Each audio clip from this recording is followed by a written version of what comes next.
Support for On Something comes from the Rodman Law Group, a Denver-based law firm with a global reach. The Rodman Law Group specializes in cannabis, hemp, business, and securities law. Learn more at therodmanlawgroup.com.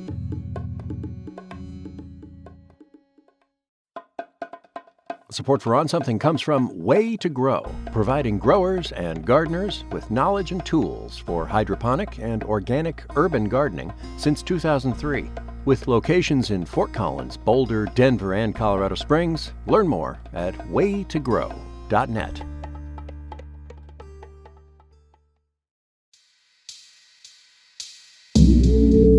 From Colorado Public Radio and PRX, this is On Something. Okay, so ever since the last season of our show ended way back in the fall, I've been trying to get an interview with Willie Nelson. I mean, we host a podcast all about legalizing weed. And here's a guy who has been all about smoking weed, singing about weed, legalizing weed for decades. He even has his own legal weed company now, where he is the chief taster. So back in the normal times, we were going to go and have the iconic Willie Nelson moment in a very specific place. Willie Nelson, thank you so much for having me on the tour bus before the show. I mean, this is awesome. I like your air freshener. It's not bad. No, it's it's very relaxing. It's very Thank relaxing. you, Is thank it you. lavender? Is that lavender I'm smelling? It could be. Could be. We were going to fly out to one of his tour stops and do the interview on his turf. The bus. The Honeysuckle Rose. The guy tours like his life depends on it, and the bus is practically his second home. Much like weed, it's part of the legend of Willie Nelson. The bus is so a part of Willie's identity that in 1998, when the Kennedy Center honored him, the bus was invited on stage. They told us we couldn't do this, so of course we did. Brought your best friend, all 21 tons of it. In any case, the bus and I, we missed our chance to get acquainted this year. Due to the coronavirus and social distancing, there are no shows, no tours, no live music at all. The stuff that basically makes up Willie's natural habitat. Willie, you're on with Ann-Marie. Hello. Hello. Hi. Hello. Hi there. Very nice to meet you. How you doing today? I'm doing good. How are you? I'm great. So we decided to call him up and talk to him about his long, occasionally troubled relationship with weed. We also wanted to see how he's been doing since he's had to park his tour bus for a while. Of course, I'm not the only one. All the other artists are having to deal with the same thing, but it's really no fun. This is On Something, stories about life after legalization. I'm Ann-Marie Awad.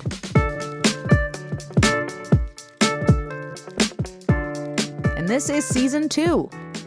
It's not the time or even the way we expected to start it, but we're here. And we're here with Willie Nelson. Obviously, you've had a really long relationship with marijuana. It's something people know about you. What does marijuana do for you? Why do you like it? Keeps me from killing people. Oh, okay. That's a good reason. Yeah. I get real angry. I have a temper.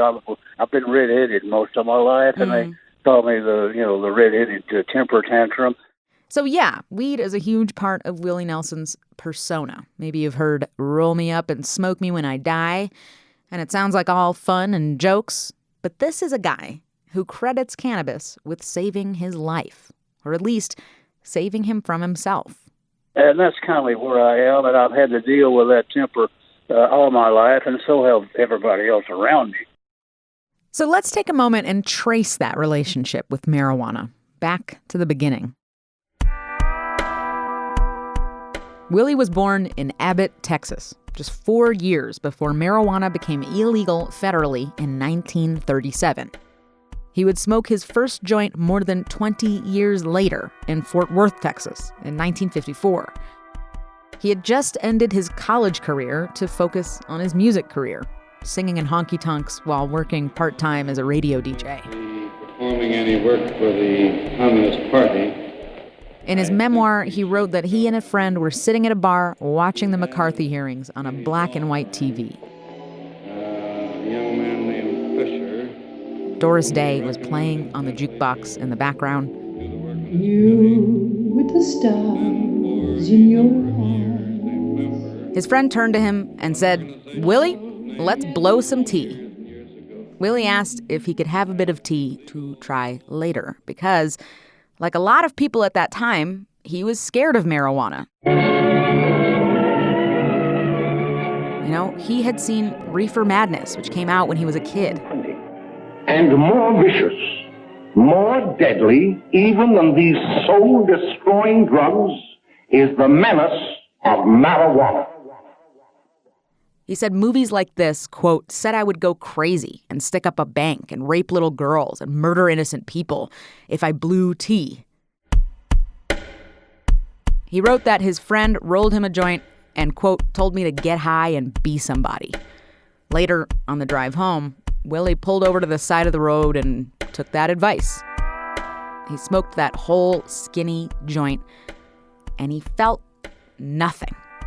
For the next 6 months, he'd bum joints off the same friend, smoke them all the way down, and same thing, nothing. But finally, he figured it out.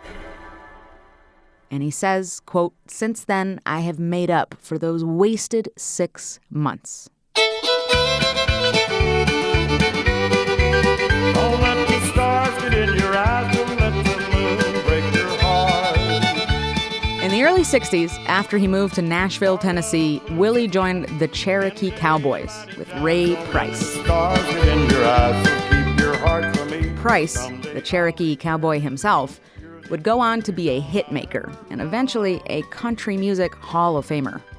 You know, I traveled a very long time and kind of suspected that he might smoke, but he never smoked, around anybody. And one day I went to his room for something and went in the front door of the room, and he was in the bathroom, and I looked over, he had a towel between the floor and the bottom of the door. And I said, wait a minute, Raymond, what are you hiding in there? And we've opened up about it. But, yeah, he was an old marijuana smoker from a long, long time ago. Right. And he realized a long time, too, that it should be legal. What do you think he was trying to hide, or what were you trying to hide? Well, it was pretty goddamn illegal back in those days. So, you had to hide it, or else you could go to jail. And he wasn't necessarily hiding it from me. There was probably hiding it from the maid and, the hotel security and all that, all those things that could get you in trouble. So right. We had to hide it back in those days. Right.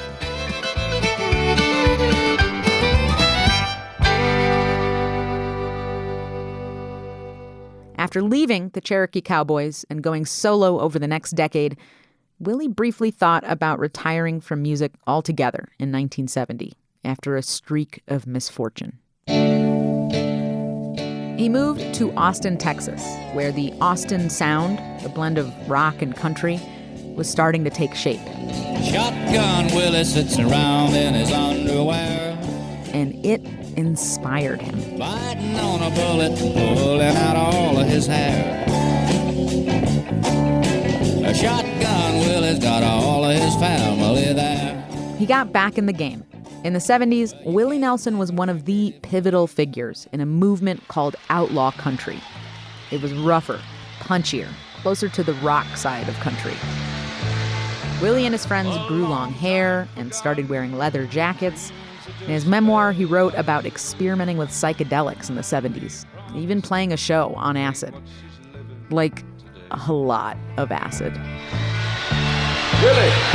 But she never complained of the bad times or the bad things he's done, Lord. The country music lifestyle of non-stop touring was full of whiskey and hard drugs. It was not what you would call a healthy lifestyle. People he performed with during this time, like Waylon Jennings, Johnny Cash, Merle Haggard, they are all gone now. I don't want to be the last man standing. On a second thought, maybe I do. getting hard to watch my pals check out. Cuts like a wore-out knife. One thing I learned about running the road is forever don't apply to life. In 2018, Willie released the song Last Man Standing. Merle Haggard had just died a couple years before. Maybe we'll all meet again on the other side. We'll pick and sing, load up the buses and ride. When I had started smoking a lot of cigarettes, drinking a lot of whiskey, doing a lot of things that I shouldn't have been doing. And when I got to the point where I couldn't breathe from smoking cigarettes, I took all of my cigarettes, threw them away, rolled up a big fatty, put it in there with where the Chesterfield used to be, and I haven't had a cigarette since, and I haven't had a drink, maybe a sip every now and then, but nothing like I used to do. So my major bad habits, I think I pretty much have a hand on. All right, so now we know why Willie has such a strong personal relationship with marijuana. After the break, we learn when that personal relationship became both an important cause and sometimes a legal liability. Hello, On Something listeners. I want to invite you to a special On Something live event that you can be a part of no matter where you are. On October 15th, our podcast is hosting its first ever virtual event. It's an evening with some talented storytellers telling stories on the theme, My Family, on something. Those awkward moments where family and drugs overlap. We'll laugh, we'll cringe, and maybe we'll learn something together. I'll be hosting with help from Andrew Orvidal of the storytelling group The Narrators. And you can join us for free wherever you are. To register, just visit onsomething.org/myfamily. That's onsomething.org/myfamily. I'll see you there on October 15th.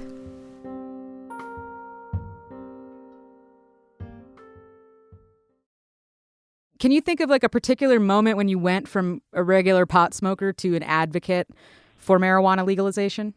Well, the first time that, I realized it was really illegal was the first time I started thinking about that ain't right. It shouldn't be illegal. It's can be helpful if used right, and I think it's a good thing. So I remember meeting him briefly and smoking a joint and telling him about NORML. NORML, the National Organization for the Reform of Marijuana Laws, founded in 1970 by this guy, Keith Stroup. Like me, he had been trying to get a face-to-face with Willie for a while, but he got lucky and finally ended up on the bus after a show in D.C.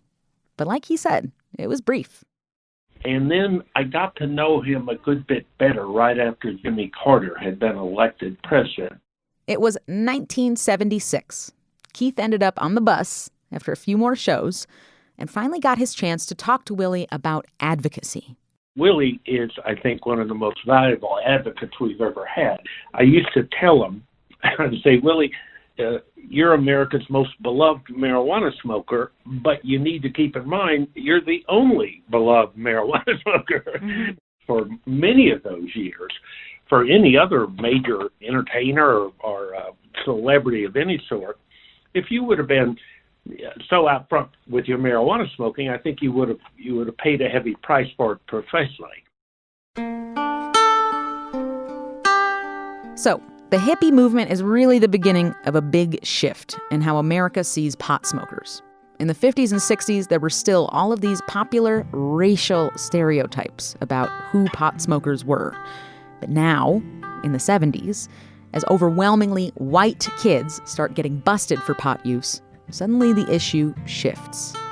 In 1970, the Nixon administration made marijuana a Schedule I drug.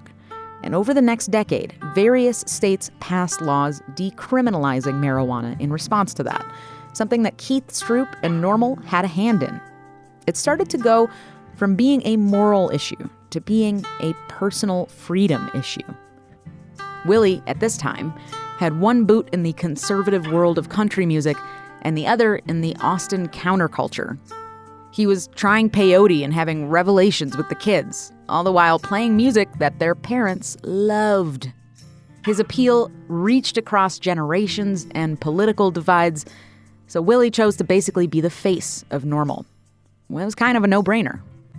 Well, I don't know whether I should be careful or not. I mean, I'm proud of my celebrity status, and if it can be helpful in whatever I believe in, well, what's the problem? Over the years, he's held benefits and recorded ads for NORML. And before you ask, yes, he recorded the ads while he was on the bus. Hi, this is Willie Nelson for NORML. And like millions of other responsible Americans, I smoke pot. There's nothing wrong with the responsible use of marijuana. And it's none of the government's business.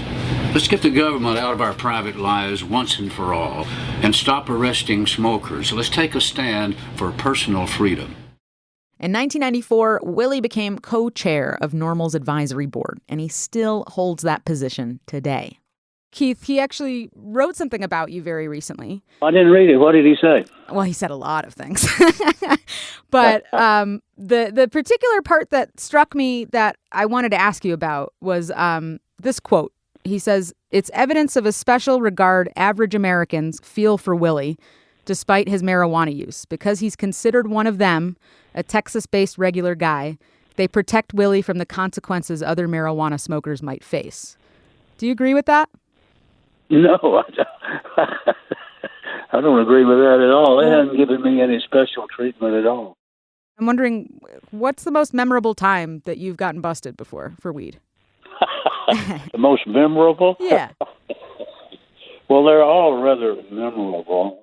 A U.S. Border Patrol station in Texas says Nelson was arrested on Friday. Anderson? Well, Joe, as you know, Willie Nelson, no stranger to, well, should we say joint investigations. Yeah, you could call it that. He's pretty unapologetic, bona fide pot aficionado. One time I got busted in El Paso, and then me and Tony and Gator, my driver, and they threw us all in jail in the same cell there. And we were sitting around and singing, "Nobody knows the trouble." Oh, man. So, what were the circumstances of that case? What did you get in trouble for specifically? On this particular one, well, we've stopped at the border between El Paso and Texas and New Mexico border, and they decided to pull us over and then go over and see what we had on the bus. And so they found some marijuana, so they took us to jail. Yeah. It was 2010, and it was the Sierra Blanca checkpoint, nicknamed Checkpoint of the Stars.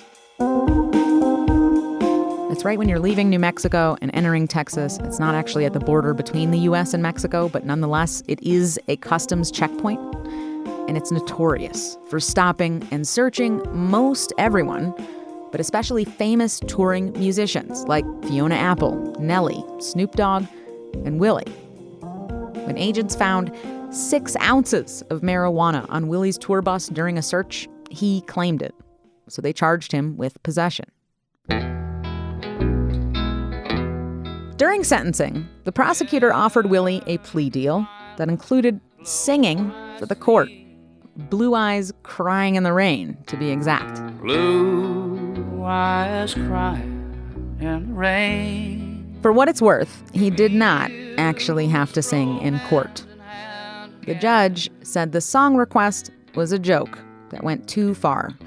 And, ironically enough, she did not want to give people the impression that Willie Nelson might be treated differently. Blue eyes crying in the rain.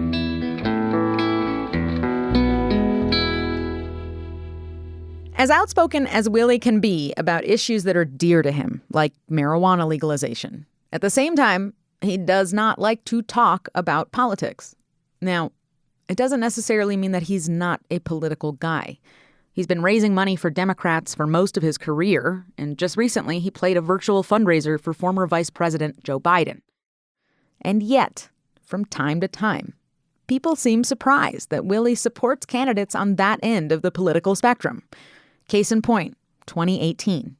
He announced he was headlining a rally for Democrat Beto O'Rourke, who was running for U.S. Senate in Texas at the time to unseat Republican Senator Ted Cruz.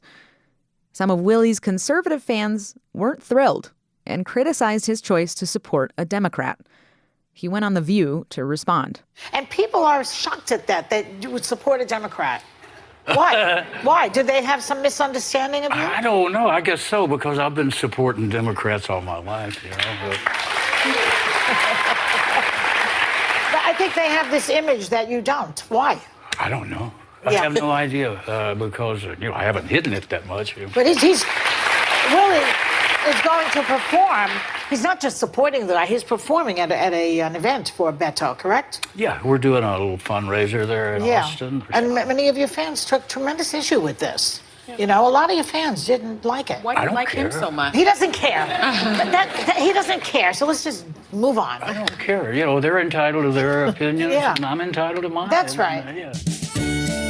And as if to leave no room for doubt, he went on to debut this song at the rally, his last number of the night. If you don't like who's in there, vote them out. That's what election day is all about. But why would there have been any room for doubt? Like he said, this is a guy who has been supporting Democrats his whole life. He's not exactly shy about what he believes in. Vote them out, vote them out, vote them out, vote them out. And when they're gone, we'll sing and dance and shout. What is it that you think those fans see in you that they kind of overlook the fact that you're very different from them politically? Well, I hope we can talk about music and not talk about politics. Whenever you go to one of my concerts, we don't talk about politics at all. We leave all of that horse shit at the bus or at the door. And when we go in there to play music, that's what we play. And somebody asks me what I think about something, I'll tell them, regardless of whether it's good for me or not. Yeah. I'm as free as the breeze, and I'll do as I please. I'm just a bumming around. I got a million friends. In pre-pandemic times, it looked possible that a critical mass of states might legalize cannabis in some way by the end of this year. We could have been looking at legal weed in some form in more than 40 states. And it's still too early to tell exactly what impact the pandemic will have on all of this. Some states, for example, are still moving forward with gathering signatures. A few states are taking a closer look at legalizing as part of broader criminal justice reforms. But some efforts might just fall by the wayside. Willie, however, stays optimistic. And he has reason. This man is 87 years old, and he has seen a lot of change in his life. So I'm curious, what do you hope happens in the next few years with marijuana legalization? I hope they legalize it, tax it, use the money. In fact, I had a little statement that I wanted to make sure I told you folks that we need to end the federal ban on cannabis, stop putting people in prison for it, and we need to open up the federal banking system and accept taxes nationally. I don't see anything wrong with that. We take the tax money, we use it for good things, and I can't see that as a problem. You've been around since before the start of the drug war, and I'm wondering, based on what you're seeing now in the country, do you feel like you might be around to see the end of it? There's a possibility that we could, we've already seen it ending in several states, several places. Locally, I think we will see more of it nationally in the future. Willie is not, of course, a lawmaker or a political candidate or really even any kind of person who is in the room where it happens. He's a guy with a guitar. But for lots of people, that has been enough. He's got this outlaw brand that is enduring and popular, and his weed use is a big part of that. In a lot of ways, it's one of the reasons legalization is a conversation that's even happening today. Willie helped mainstream it to a lot of people who would have been otherwise uninterested. Hey guys, sorry, it's Meredith. I have his next interview next. We, of course, wanted to spend all day talking to Willie about this, but... All right, well, I guess it's time for me to let you off the hook. It was really great talking to you. Thank you for taking the time. Thank you. Nice talking to you, Ann-Marie. Thanks. Have a good one. Bye-bye. Hopefully, to be continued someday on the bus.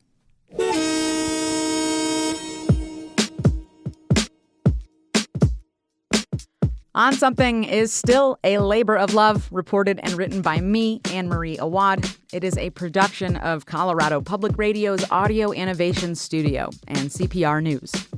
The show is produced by Rebecca Romberg. Our editor is Curtis Fox.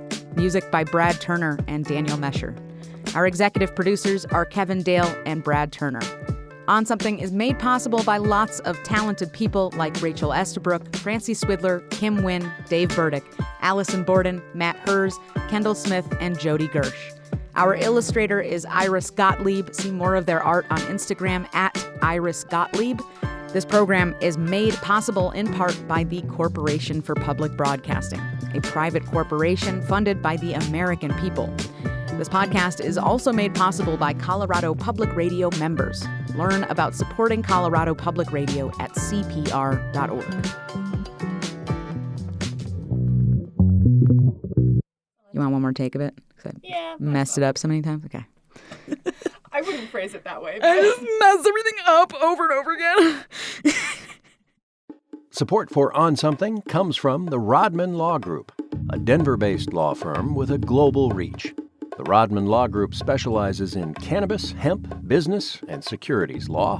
Learn more at therodmanlawgroup.com.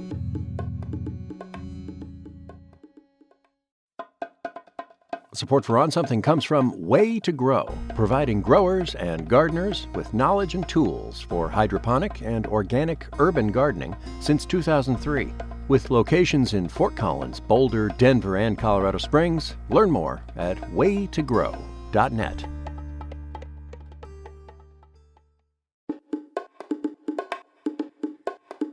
Hey, this is Ann, just popping in to let you know that if you like what you're hearing on this episode of On Something, you should do 3 things. Review us. It really does make a difference. It helps new people find this show. It tells the algorithm robots, like, hey, there's something here. People seem to like it. 2, subscribe to this podcast. If you like what you're hearing, I promise you there's more to come.